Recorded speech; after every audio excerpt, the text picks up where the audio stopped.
ये शोर है कि नवाज शरीफ को वापस पाकिस्तान लाया जाए, तब ये शोर था कि नवाज शरीफ को पाकिस्तान से भेजा जाए।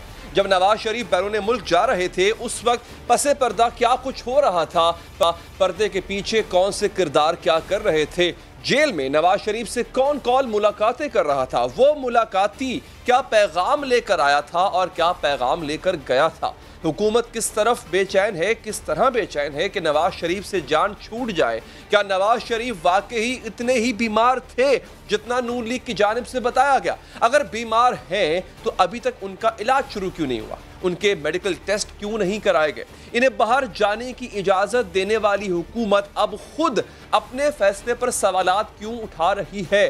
ऐसी बहुत सी वजूहात हैं नाजरीन जो नवाज शरीफ की बीमारी को मशकूक बनाती हैं। और आज इस्लामाबाद हाई कोर्ट ने नवाज शरीफ को सरेंडर करने का हुक्म दे दिया। अदालत ने कहा है कि आइंदा समाअत पर 10 सितंबर को नवाज शरीफ को अदालत में पेश होना ही पड़ेगा। एवनफील्ड रेफरेंस में सजाओं के खिलाफ नवाज शरीफ, मरियम नवाज और कैप्टन रिटायर्ड सफदर ने अपीलें दायर कर रखी हैं, जिस पर जस्टिस आमिर फारूक और जस्टिस मोहसिन अख्तर कियानी पर मुश्तमिल बेंच ने समाअत की। अदालत में नवाज शरीफ के वकील ख्वाजा हारिस ने मौक़िफ़ इख्तियार किया कि कोरोना की वजह से नवाज शरीफ वापस नहीं आ सकते। मामला लाहौर हाई कोर्ट में भी ज़ेरे समाअत है। अपने दलाइल में ख्वाजा हारिस ने कहा कि नवाज शरीफ का मौजूदा स्टेटस ये है कि वो इस वक्त जमानत पर नहीं है। ये लीगल पोजीशन है कि वो जमानत पर नहीं और इलाज के लिए बैरून मुल्क गए हैं। इस मौके पर जस्टिस आमिर फारूक ने कहा कि नवाज शरीफ की जमानत मशरूत थी और एक मखसूस वक्त के लिए थी। ख्वाजा हारिस ने जवाब दिया, नवाज शरीफ की मेडिकल रिपोर्ट्स जमा कराई गई कि उनकी तबीयत ठीक नहीं, इसके बावजूद जमानत में तौसी की दरख्वास्त मुस्तरद कर दी गई। अदालत ने पूछा, पंजाब हुकूमत ने जमानत में तौसी की दरख्वास्त कब मुस्तरद की?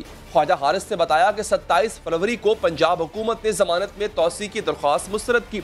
जस्टिस मोहसिन अख्तर कियानी ने रिमार्क्स दिए कि नवाज शरीफ मफरूर हैं, उनको अलग से 3 साल कैद की सजा हो सकती है। ट्रायल या अपील में पेशी से फरार होना भी जुर्म है। जस्टिस आमिर फारूक ने कहा, हम नवाज शरीफ को इस वक्त मफरूर करार नहीं दे रहे, लेकिन उनके बगैर अपील कैसे सुनी जा सकती है? अगर नवाज शरीफ की गैर हाजिरी में अपील खारिज हो गई तो क्या होगा?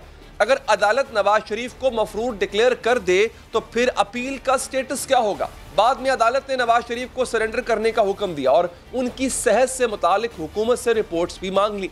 इस मौका पर एक काफिले की सूरत अदालत पहुंचने वाली मरियम नवाज शरीफ ने कहा कि नवाज शरीफ तो वतन वापस आने के लिए बेचैन है, लेकिन मेरी जिद होगी कि इलाज से पहले वापस ना आए। नवाज शरीफ साहब कब वापस आएंगे? नवाज शरीफ साहब जैसे ही उनका इलाज मुकम्मल होगा और उनकी हालत खतरे से बाहर होगी, वो पहले दिन वापस आएंगे। नवाज शरीफ ने अदालत में हाजिरी से सस्ता की जो दरख्वास्त दायर कर रखी है, इसमें भी यही लिखा है कि वो सेहत याबी और डॉक्टरों की इजाजत के बाद ही पाकिस्तान वापस आएंगे। नवाज शरीफ की बीमारी, उस बीमारी की बुनियाद पर जमानत और फिर इलाज के लिए बैरून मुल्क जाने की इजाजत, इस तमाम मामले में बहुत सी बातें ऐसी हैं जिन्हें अगर एक तरतीब से देखा जाए तो मामला बहुत ही मशकूक नजर आता है। नाज़रीन, मई 2019 में खबर आई कि नवाज शरीफ से जेल में अहम कारोबारी शख्सियत की मुलाकात हुई। 45 मिनट की इस मुलाकात में नवाज शरीफ को अहम पैगाम पहुंचाया गया। फिर गुज़िश्ता साल सितंबर में खबरें आई कि मुल्क की बड़ी कारोबारी और सनती शख्सियत ने नवाज शरीफ और अहम तरीन हुकूमती शख्सियत से मुलाकात की और इन मुलाकातों में मुमकिना डील से मुतालिक बातचीत हुई है।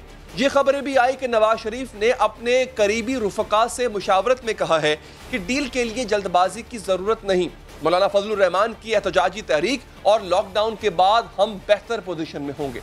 इस वक्त पंजाब हुकूमत के वजीर शमशाद बुखारी, नाज़रीन, वो भी डील की खबरों की तस्दीक उन्होंने उस वक्त की थी। उन्होंने इंकशाफ किया था कि नवाज शरीफ पर्दादारी से ऐसी डील चाहते हैं जिससे उनकी सियासत बच जाए। वो एक खास किस्म की डील चाहते हैं, तो वो एक पर्दादारी से, राजदारी से चीजें चाह रहे हैं, ऐसा नहीं हो। दरपर्दा डील चाह रहे हैं, जितने भी हैं वो इसलिए नहीं चाह रहे क्योंकि बेसिकली जो भी इललिजिटिमेट फंड्स हैं या पैसे हैं वो सियासत से आए हैं। अगर वो ओपन होती है और लिखा जाता है तो फिर सियासत तो आइंदा खत्म होती है। इसके बाद अक्टूबर 2019 में अचानक से ये खबरें आने लगी कि नवाज शरीफ की सेहत बहुत ज़्यादा ख़राब हो चुकी है। इन्हें लाहौर के सर्विसेज अस्पताल मुंतकिल किया गया। 29 अक्टूबर 2019 को इन्हें तिब्बी बुनियादों पर जमानत पर रिहाई मिली। साथ ही अदालत ने कहा था कि जमानत में तौसीक़ के इख्तियारात पंजाब हुकूमत के पास होंगे, लेकिन जमानत मिलते ही नवाज शरीफ को सर्विसेज अस्पताल से डिस्चार्ज करा के जाती उम्रा में उनकी रिहाइश गाह ले जाया गया। बताया गया कि उनके लिए घर में ही इंतहाई निगहदाश्त यूनिट बनाया गया है। खबरों के मुताबिक नवाज शरीफ के प्लेटलेट्स की मिकदार मामूल से बहुत ज्यादा कम हो गई थी और उनके अहले खाना की जानिब से ये इल्जाम भी लगाया गया कि नवाज शरीफ को जहर दिया गया। थ्रोम्बोसाइटोपेनिया, जिसका मतलब है प्लेटलेट्स की कमी होना इंसान के जिस्म में, उसकी एक वजह जहर खुरानी यानी पॉइजनिंग भी होती है और ये चीज़ जो है इस पे इन्वेस्टिगेशन की जानी चाहिए। नून लीग की लीडरशिप की जानिब से यही कहा गया कि नवाज शरीफ तो शदीद बीमार है। इसरार किया गया कि नवाज शरीफ को बाहर जाने की इजाजत दी जाए, लेकिन आज राना सनाउल्लाह ने कहा है कि नवाज शरीफ तो जाना ही नहीं चाहते थे, हुकूमत ने जबरदस्ती भेजा। मियां साहब की जिंदगी न सिर्फ उनकी फैमिली के लिए, मेरे लिए, बल्कि पूरी कौम की अमानत है और उस जिंदगी को बचाने के लिए हर मुमकिन कोशिश होनी चाहिए। अगर मियां साहब को बाहर जाना पड़ता है तो उनको जरूर जाना चाहिए। जब उन्हें भेजा गया था और उन्हें भेजा भी जो है वो गवर्नमेंट ने खुद था, बल्कि वो उस वक्त जाना नहीं चाहते थे, इनको बड़ी जल्दी थी और ये मिन्नत समाजत कर रहे थे कि जी आप चले जाएं बाहर, आपका इलाज यहाँ पे जो है वो नहीं हो सकता। नवंबर में लाहौर हाई कोर्ट ने इन्हें इलाज की गर्ज से 4 हफ्तों के लिए बैरून मुल्क जाने की इजाजत दी। उस वक्त हुकूमत भी यही कह रही थी कि नवाज शरीफ वाकई ही बहुत बीमार है, लेकिन पीपल्स पार्टी के रहनुमा एतजाज एहसन ने मामले को मशकूक करार दिया। उन्होंने कहा कि नवाज शरीफ से हर दफा एस्टैब्लिशमेंट का समझौता हो जाता है और उनके लिए जाली मेडिकल रिपोर्ट्स बनवाना भी कुछ मुश्किल नहीं है। एतजाज एहसन ने बताया कि वकला तहरीक की क़यादत छोड़ने के लिए इन्हें ऐसी ही पेशकश की गई थी। मैंने कहा कि ये इसका तरीका क्या करेंगे, आपके ज़हन में क्या तरीका? कहने लगे कि आपको 5 तारीख से पहले AFIC में दाखिल करा देंगे और बहुत बड़ा दिल का दौरा पड़ा होगा आपको और रिपोर्ट्स बड़ी ज़ोरदार निकलेंगी वहाँ से। तो इसका मतलब रिपोर्ट्स बन जाती हैं और ले जाते हैं, हार्ट अटैक भी हो जाता है। ये तो मुझे ऑफर दी गई बिल्कुल। बाद में नवाज शरीफ को बाहर भिजवाने वाली हुकूमत ने भी नवाज शरीफ की मेडिकल रिपोर्ट्स पर शक का इजहार कर दिया। वज़ीर आज़म इमरान खान ने भी कहा कि जब नवाज शरीफ बैरून मुल्क रवाना हुए तो कहीं से भी बीमार नहीं लग रहे थे। ऐसे 1-2 ऐसे टेस्ट हैं जो शायद पाकिस्तान में ना हो सके, तो हम रिकमेंड करते हैं कि उनको बाहर भेजा जाए। नवाज शरीफ की रिपोर्ट उनकी बुनियाद के ऊपर उनको बाहर जाने की इजाज़त दी गई। वो जाली बेचारे को फाय चढ़ा दिया, वो जाली प्लेटें लेके इंग्लैंड बैठा हुआ है। हुकूमत नवाज शरीफ के खिलाफ इश्तिहारी करार देने के अलावा उनको वापस बुलाने के लिए अदालत में जाएगी और ऑफिस के थ्रू इंग्लैंड की हुकूमत से उनको वापस भेजा जाए। हम हर वो कानूनी ज़राए इस्तेमाल करेंगे जो उनको वापस ला सके। वज़ीर आज़म इमरान खान के मुआविन खुसूसी बराए सियासी रवाबित शहबाज गिल ने तो वो तरीका भी बता दिया जिसके जरिए रिपोर्ट्स में रद्दोबदल किया गया। EDTA की अगर मुकदार ज्यादा कर दी जाए और ब्लड की मुकदार कम कर दी जाए जब सैंपल लें, तो रेड ब्लड सेल्स और ब्लड के दूसरे सेल्स श्रिंक हो जाते हैं, जिससे प्लेटलेट्स की तादाद अगर किसी के अंदर 2.5 लाख है तो 8 से 10 हजार के करीब आ जाती है। ये वो गेम की गई। सर्विसेज अस्पताल लाहौर में नवाज शरीफ के साथ ड्यूटी देने वाले डॉक्टर तफसीर ने भी समा न्यूज को बताया था कि नवाज शरीफ ने ऐसे टेस्ट कराने से इनकार कर दिया जिनसे प्लेटलेट्स कम होने की वजह मालूम होती हो। जैसे मियां साहब का एक जेनेटिक टेस्टिंग थी, ठीक है, वो यहाँ पे नहीं हो सकी। फिर कुछ इन्वेसिव प्रोसीजर थे 1-2, उसके लिए वो राजी नहीं थे करवाने पे। जेनेटिक टेस्टिंग से कॉज हमें पता लगनी थी कि प्लेटलेट्स क्यों गिर रहे हैं। और दूसरा कौन सा टेस्ट आप बता रहे हैं? मजीद कुछ इन्वेसिव टेस्ट हैं, जैसे बोन मैरो का टेस्ट है, ठीक है, बोन मैरो बायोप्सी करते हैं, वो उनकी नहीं हो सकी थी, उससे भी हमें आइडिया मिलता है, वो भी नहीं हो सका था। अगर नवाज शरीफ का बाहर जाना किसी डील का नतीजा था जिसकी तरफ सूबाई वजीर शमशान बुखारी ने भी इशारा किया था, तो इस डील के समरात या असरात नजर भी आने लगे। जब आर्मी चीफ की मुद्दत मुलाजमत में तोसी के लिए कानून साजी का वक्त आया तो मुस्लिम लीग नून ने इसकी हिमायत में वोट दिए और नवाज शरीफ के कहने पर दिए। नून लीग के ही सीनियर रहनुमा परवेज रशीद ने भी समा न्यूज को इंटरव्यू में बताया था कि एक मानी खेज हंसी हंसते हुए बल्कि बताया कि उनकी पार्टी इसलिए एहतियात कर रही है क्योंकि इसके साथ एहतियात की जा रही। सियासत में एहतियात करनी चाहिए और ख़ास तौर पर मुस्लिम लीग नून को ज़्यादा एहतियात करनी चाहिए, इसलिए कि हमारे साथ बहुत एहतियात की जा रही है। वफाकी वुज़रा ने बयानात दिए जिनसे तासुर मिलता था कि नवाज शरीफ अगर मुल्क से बाहर गए हैं तो चंद मामला तय करके गए। फी पीने की तस्वीर सोशल मीडिया पर वायरल हुई तो हुकूमत की जानिब से एक बार फिर कहा गया कि नवाज शरीफ को बैरून मुल्क जाने की इजाज़त देना एक गलती थी। इस पर भी मुतज़ाद मौक़िफ़ आए। पहले कहा गया कि इस बात की तहकीकात कराई जाए कि रिपोर्ट्स किसने गलत बनाई, और फिर बाद में खुद वज़ीर आज़म इमरान खान ने इशारे दिए कि तहकीकात नहीं कराएंगे। पंजाब की वज़ीर सेहत ने इस मामले में नैब पर भी उंगलियां उठाई थी, जबकि नैब का जवाबी मौक़िफ़ ये था कि नवाज शरीफ की नैब में हिरासत के दौरान तो पंजाब हुकूमत के ही डॉक्टर्स ड्यूटी पर थे। पहली रिपोर्ट जो है वो तो नैब ने दी थी, तो पहले तो तहकीकात नैब की करनी चाहिए ना कि नैब ने हमें जहाँ से भी उन्होंने टेस्ट करवाया तो नैब ने रिपोर्ट के मुताबिक उनकी यहाँ भिजवा दी है उनको हमारे पास। वज़ीर आज़म के मुशीर बराए दाखिला उमूर और एहतसाब शहजाद अकबर कह चुके हैं कि हुकूमत नवाज शरीफ की हवालगी से मुताल्लिक कानूनी कार्रवाई का आगाज़ कर चुकी है। बरतानवी हुकूमत को लिख दिया गया जिसके मुताबिक ये कन्वे किया गया कि नवाज शरीफ साहब की बेल कोर्ट से भी एक्सपायर कर चुकी है, पंजाब हुकूमत भी उनकी बेल को खारिज कर चुकी है, तो इसलिए अब उनका जो स्टेटस है वो एक मफरूर का है।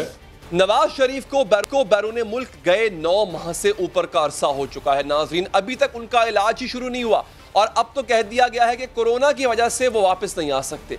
ये तमाम मामला जिस तरह सामने आए हैं वो बहुत सी कयास आराइयों को जन्म दे रहे हैं, शुकूक को जन्म दे रहे हैं। इसी पर बात करेंगे इस पूरे इवेंट को जिन्होंने रिपोर्ट किया, हम तक अहम खबरें पहुंचाई। जनाब नईम अशरफ भट्ट साहब हमारे नुमाइंदे, बहुत शुक्रिया आपका। भट्ट साहब, मुझे ये बताइए कि क्या इसके अंदर शुरू दिन से लेके अब तक जब से आप रिपोर्ट कर रहे हैं मौक़िफ़ बदल रहा है, स्टांस में तब्दीली आ रही है मुसलसल, इसमें एक शक का पहलू रहा, तो क्या अभी भी मियां साहब की वापसी के हवाले से इसमें शक की गुंजाइश है? एक दूसरा ये, क्या हुकूमत मियां साहब को वाकई वापस लाना चाहती है?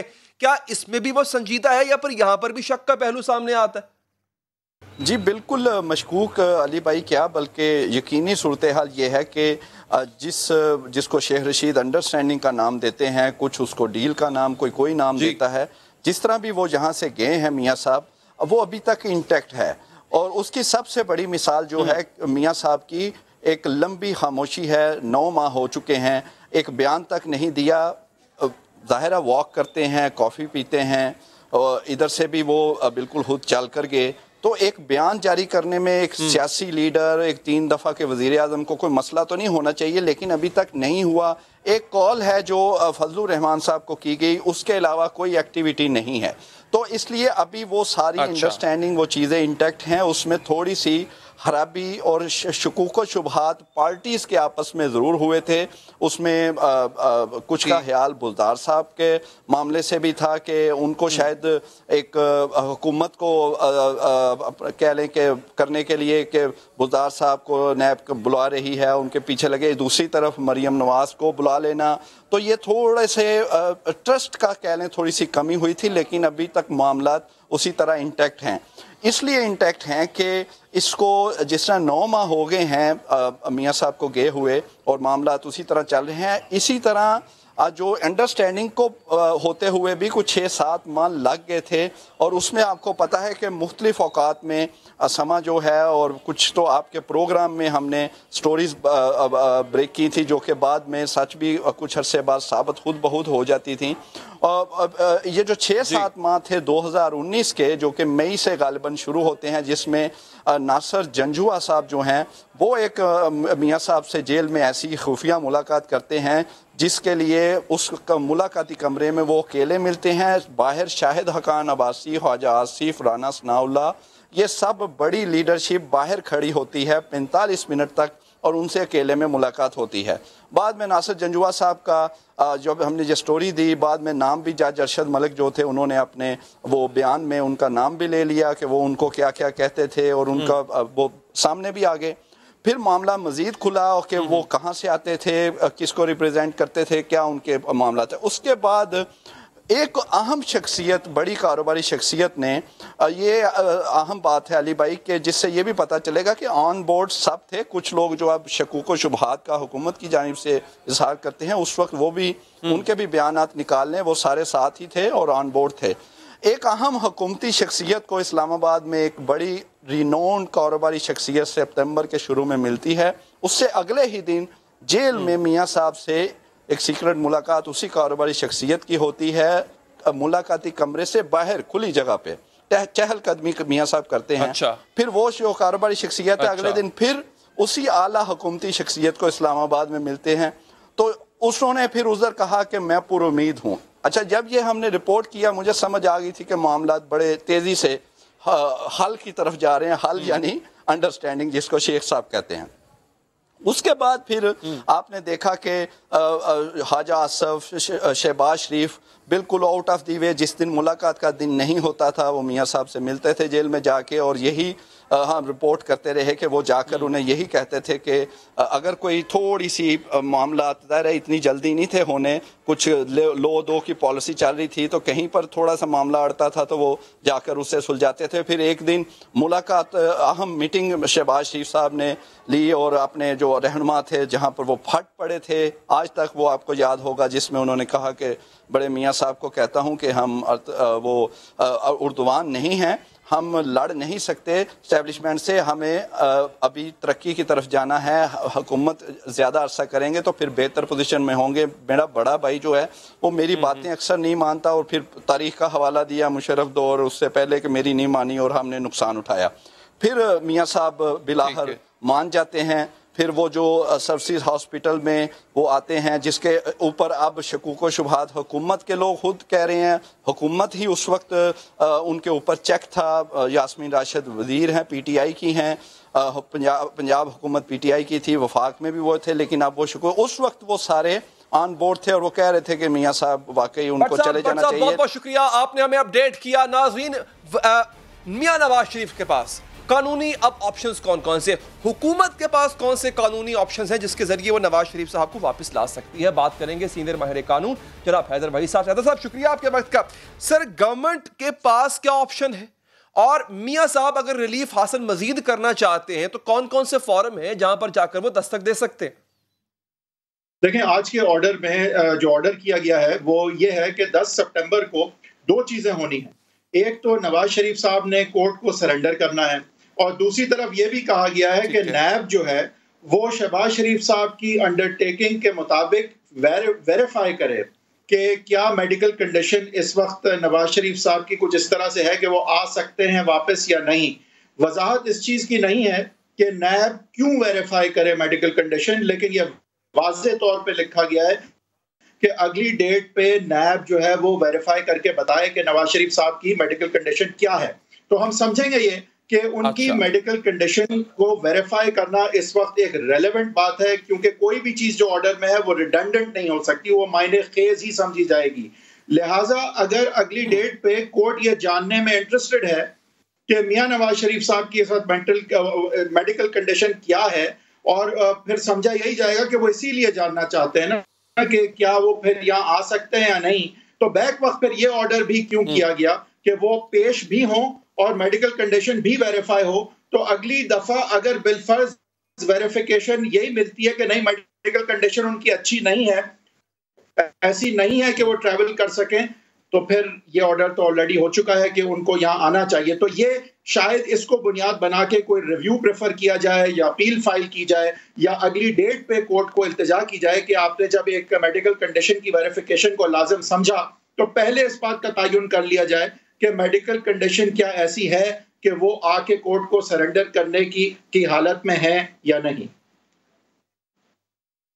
बिल्कुल ठीक है, बिल्कुल ठीक। अच्छा सर, ये बताइएगा आप, इसके लिए वही मुतल्लिका फॉरम इस्तेमाल किया जाएगा, एक बात, और दूसरी ये बात है कि इसमें जो एक प्ली वहां से ली जा रही है मियां साहब की तरफ से, मतलब मेडिकल कंडीशन का तो तब पता चलेगा कि जब वो मेडिकल प्रोसेस से गुजरेंगे। वो ये कहते हैं कोरोना के बायस हम अस्पताल जाना ही मुनासिब नहीं समझते, तो ऐसी सूरत में क्या होगा?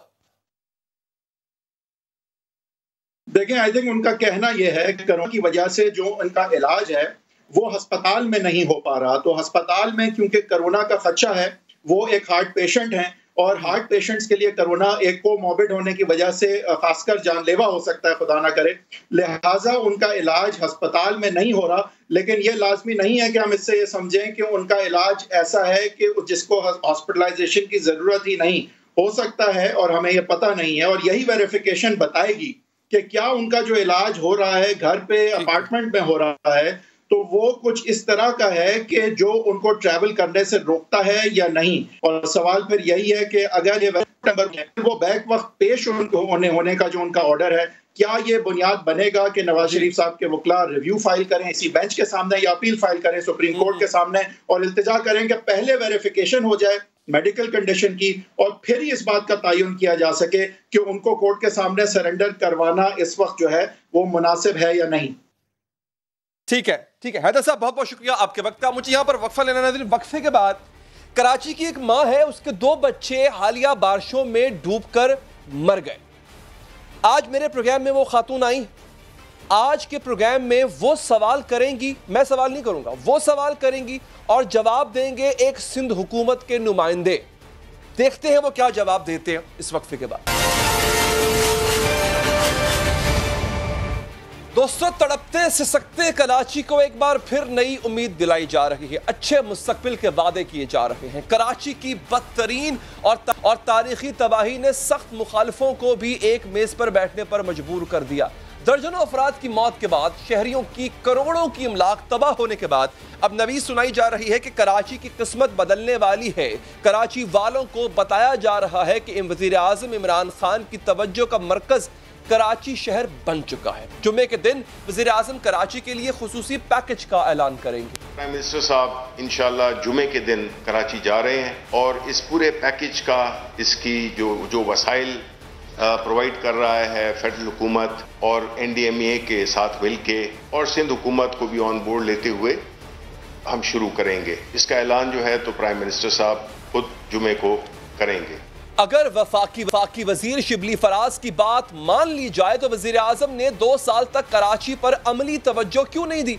हालांकि कराची में PTI 14 MNAs के साथ सबसे बड़ी जमात है। इस शहर के बासियों ने इमरान खान के पलड़े में अपनी हिमायत डाली थी, लेकिन फिर भी 2 साल तक कराची PTI की तरजीह में नजर नहीं आया।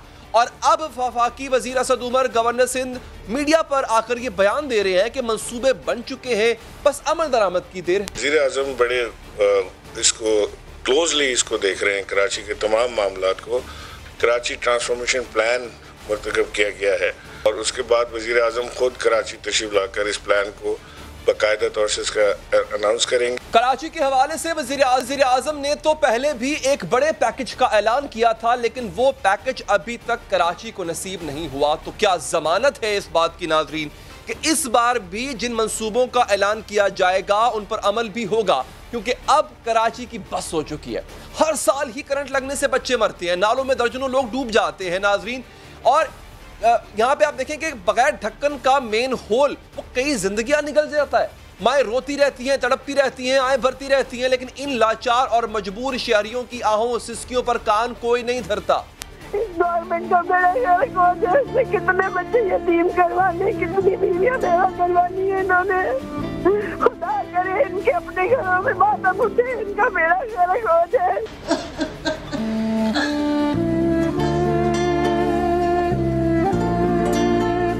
केई की गफलत की वजह से मेरा बच्चा इस दुनिया से चला गया। इनको थोड़ा सा भी दर्द नहीं आता, थोड़ी सी भी शर्म नहीं आती।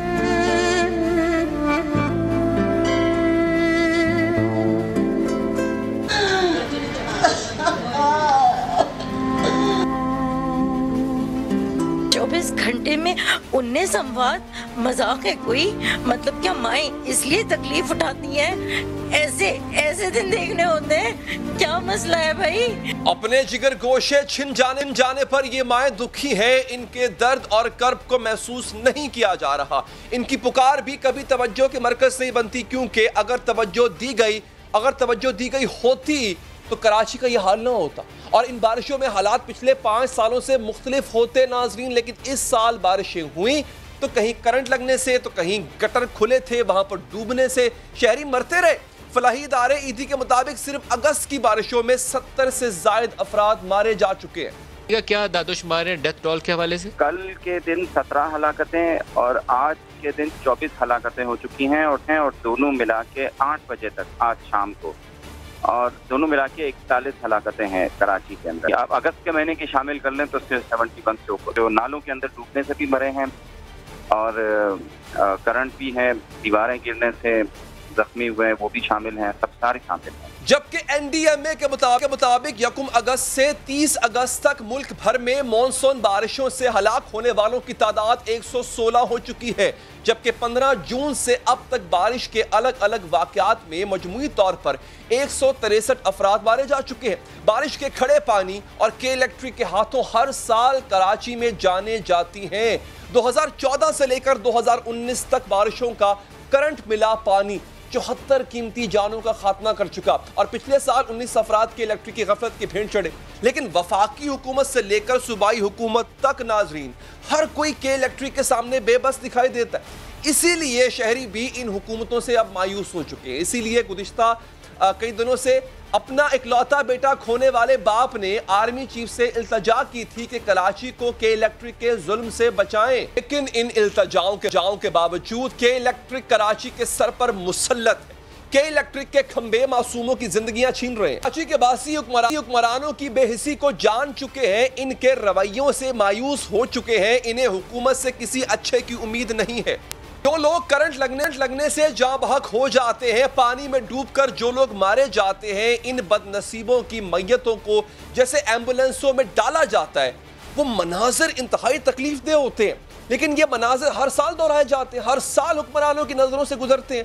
लेकिन इसके बावजूद भी कराची के मसाइल अगर बरकरार रहे तो अवाम ये कहने में हक बजानिब है कि हुक्मरानों को अवाम की परवाह नहीं है। कराची हर साल ही ऐसी तबाही से गुजरता है, कहीं के इलेक्ट्रिक का बेलगाम करंट शहरियों की जानें लेता है, तो कहीं अंधे गटर और नाले जिंदगियां निकलते। लेकिन इस मसले के हल के लिए दावे और वादे तो बहुत किए गए, लेकिन अमली तौर पर कुछ नहीं हुआ। इसीलिए इस साल भी माओ की गोदे उजड़ी हैं, इस साल भी वालिदैन की आंखों का नूर उनसे छीनता रहा है। जुल्म और बेहसी का शिकार, बेबसी और दुख की तस्वीर। ऐसी ही एक माँ आज हमारे साथ, उनसे बात करेंगे। और साथ ही हमारे साथ मौजूद होंगे सिंध के सूबाई वजीर जनाब तैमूर तालपुर साहब, आप मोहम्मद खुसूसी हैं। शमीम नाज वो बदकिस्मत खातून हैं जिनके 2 बच्चे थे, ये बेवा हैं, 2 बेटे थे इनके, दोनों ही डूब कर मर गए। बहुत शुक्रगुजार हूं आपका मैं तालपुर साहब, और बहन आपका शुक्रगुजार भी हूं और आपसे माजरत खा भी हूं कि इसमें कसूर हम सबका है। मुझे ये बताइएगा ये एग्जैक्टली हुआ कैसे, मतलब आपके बच्चे कहां पर थे, किस तरह से वो शिकार बने, इसका हुआ क्या एग्जैक्टली? काम से आ रहे थे, वो नाला क्रॉस करते हुए वो गिर गए।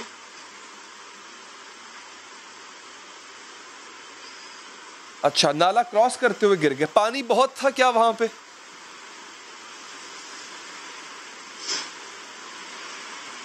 पानी का बहुत बहाव था, नाला बना नहीं रहे हैं, वो कब के ऐसे ही पड़ा हुआ है। अच्छा, नाला बना नहीं रहे हैं वो, तब से ऐसे ही बना हुआ है, मदद को नहीं आया। जिस वक्त वो डूब रहे थे उस वक्त आपने मदद के लिए कॉल की, कोई मदद के लिए, कोई रेस्क्यू के लिए भी नहीं आया? कोई मदद को नहीं, कोई भी नहीं आया। अच्छा, अब आपका मुतालबा क्या है बहन, आप क्या चाहती हैं?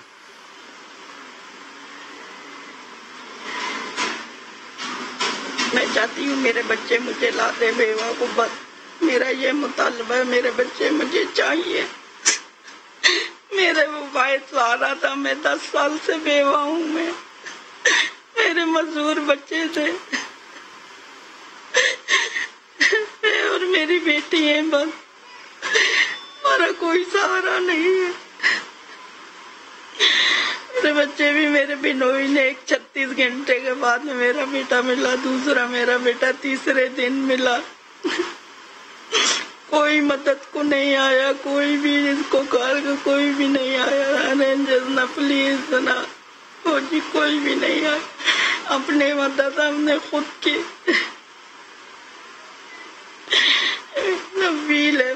मेरे बच्चे मुझे ला दो बस, मुझे कुछ नहीं चाहिए, मेरा सब कुछ ले लो, मेरे बच्चे ला दो बस। मैंने एक बेवाने जोड़े मैंने, मेरे शोर 10 सालों में फौत हो गए, मैंने पाले अपने बच्चे।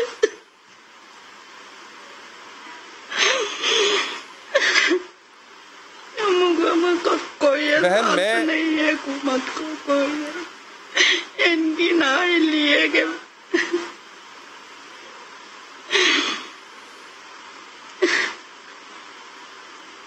तैमूर तालपुर साहब, ये मैं आपसे सवाल मैं नहीं करूंगा सर, मैं नहीं सवाल करता, इस खातून का सवाल का जवाब दे दें। अपने बच्चे मांग रही है वापस सर, आप दिला सकते हैं तो दिला दें सर।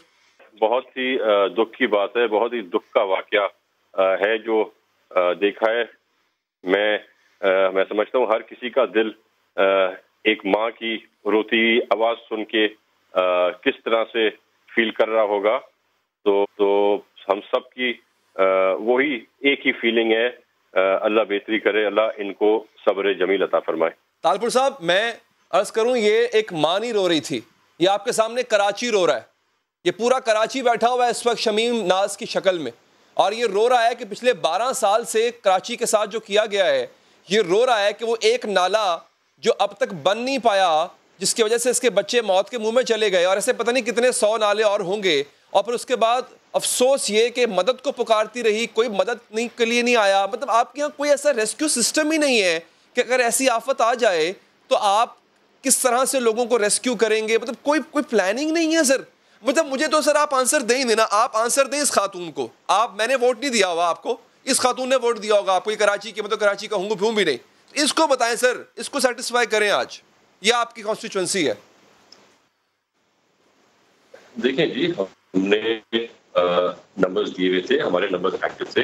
हर रोज 2-3 बार चीफ मिनिस्टर खुद चेक करता था जो हमने नंबर्स दिए हैं उस पर रिस्पॉन्स आ रहा है या नहीं आ रहा है। और एक बार मेरे ख्याल से हुआ था कि रिस्पॉन्स तेज मिला था, तो हमने उसी वक्त फौरी एक्शन उठाया था। तो ये तो एक अल्लाह की तरफ से, जिंदगी मौत अल्लाह के हाथ में है। जो आप हालात की बात कर रहे हैं, कराची के हालात, 12 साल की बात कर रहे हैं। 13 साल पहले जब पाकिस्तान पीपल्स की हुकूमत नहीं थी, उन बरसातों में 200 लोगों की डेथ हुई थी इस monsoon season. Doesn't matter sir, doesn't matter कि पहले क्या होता रहा है। आपके पास 12 साल से गवर्नमेंट है, आपको वोट इसलिए दिया गया बिल्कुल कि आप इसको ठीक करेंगे ना सर। लेकिन 12 साल के बाद जवाब ये मिल रहा है कि 12 साल पहले भी ऐसे ही होता था। बहन, आप सेटिस्फाइड हैं? देखिए, हुकूमत के नुमाइंदे खुद चल के आपके पास आए हैं, यहाँ पे मौजूद हैं, उन्होंने वक्त निकाला है बात करने के लिए, मैं ममनून हूँ उनका। शायद उस वक्त ना हो हुकूमत के पास जब आपके बच्चे डूब रहे थे, लेकिन अब वो मौजूद है यहाँ पे। तो आप वो कह रहे हैं 12 साल पहले भी ऐसे ही होता था, तो कुछ नया तो नहीं है इसमें। मेरे बच्चे मुझे ला दे बस, मुझे मेरे बच्चे चाहिए। बेसहारा हूँ मैं, मेरे बच्चों के साथ कोई नहीं था।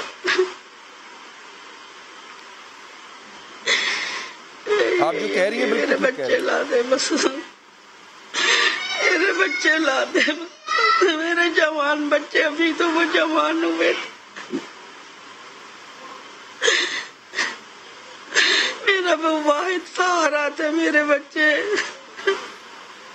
मैं और मेरी बेटी अकेले, वो हम क्या करें।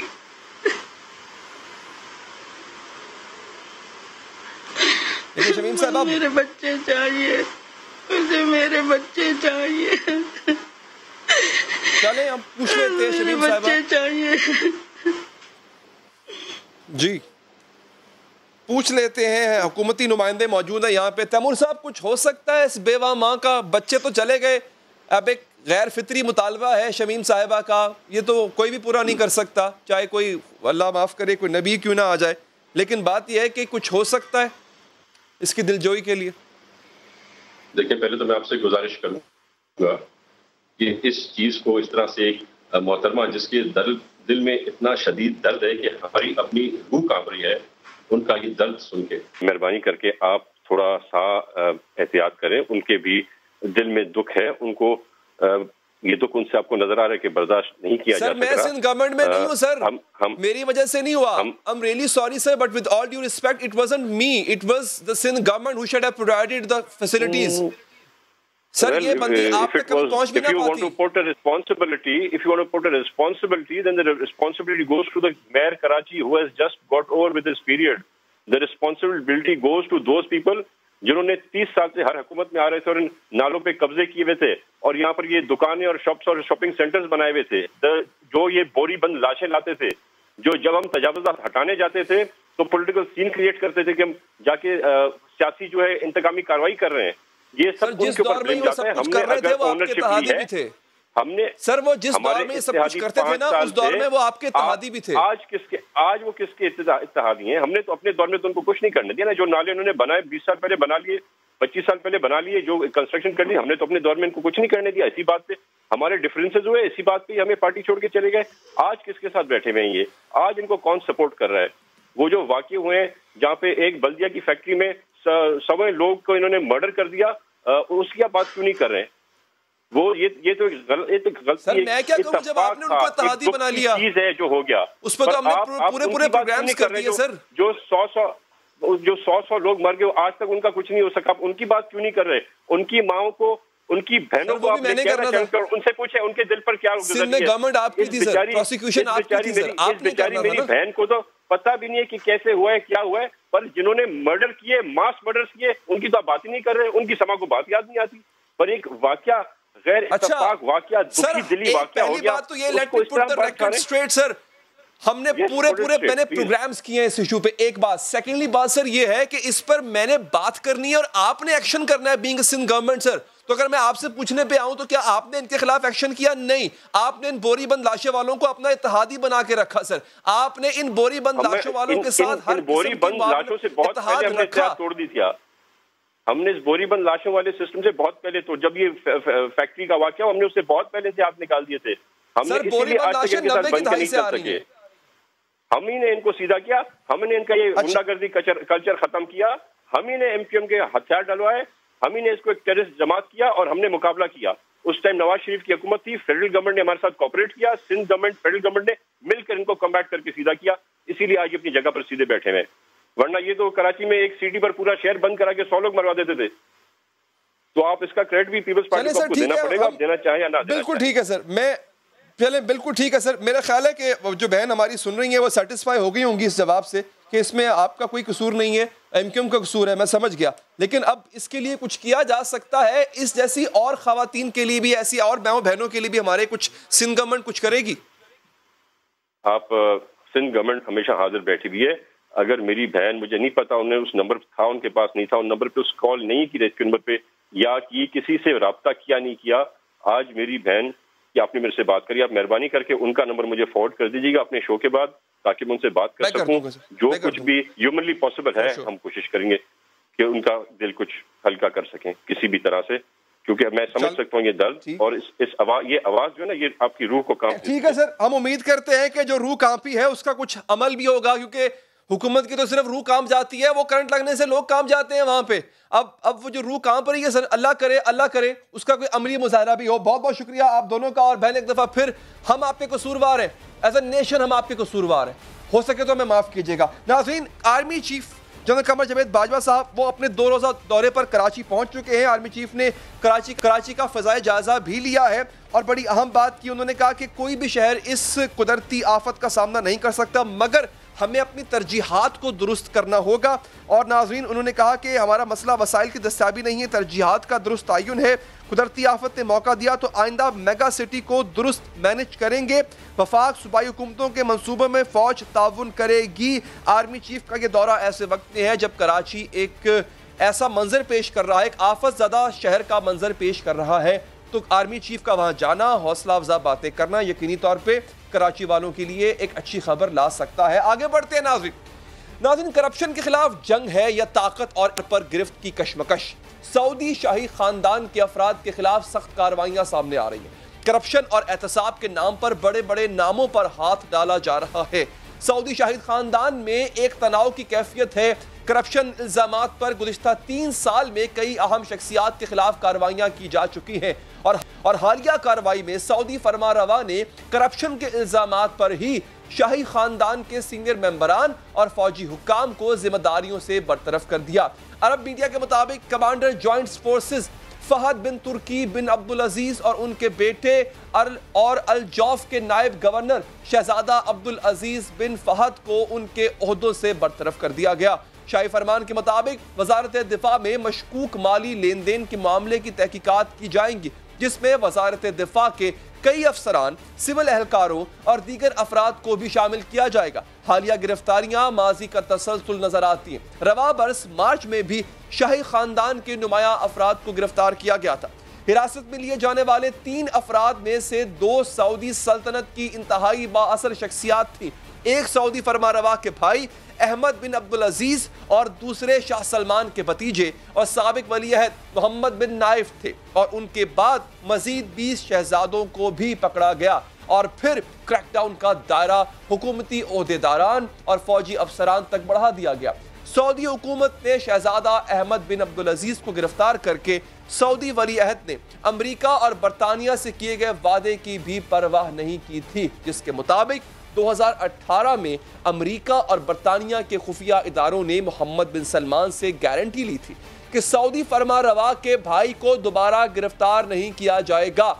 लेकिन जब लंदन में यमन तनाज़े पर होने वाले एक मुजाहरे में शहजादा अहमद बिन अब्दुल अजीज ने यमन जंग का जिम्मेदार सऊदी बादशाह और वली अहद को ठहराया था, शायद गिरफ्तार करके इन्हें इसी बयान की सजा दी गई थी। नाज़रीन, मार्च की गिरफ्तारियों की अहम बात यह थी कि ये करप्शन की बजाय बगावत के इल्जामात पर की गई थी।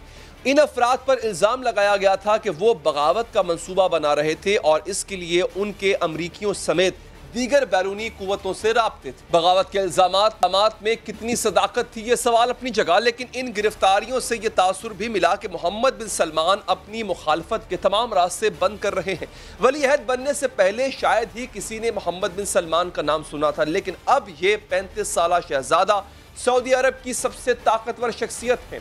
2015 में सऊदी शाह सलमान ने अपनी जानशीनी की कतार में नई नस्ल को शामिल किया था। अपने लाडले बेटे मोहम्मद बिन सलमान को नायब वली अहद और वज़ीर दिफा मुकर्रर किया। वज़ीर दिफा बनने के बाद मोहम्मद बिन सलमान ने 10 ममालिक का इत्तेहाद बनाकर यमन ने फ़ज़ाई बमबारी शुरू कर दी थी।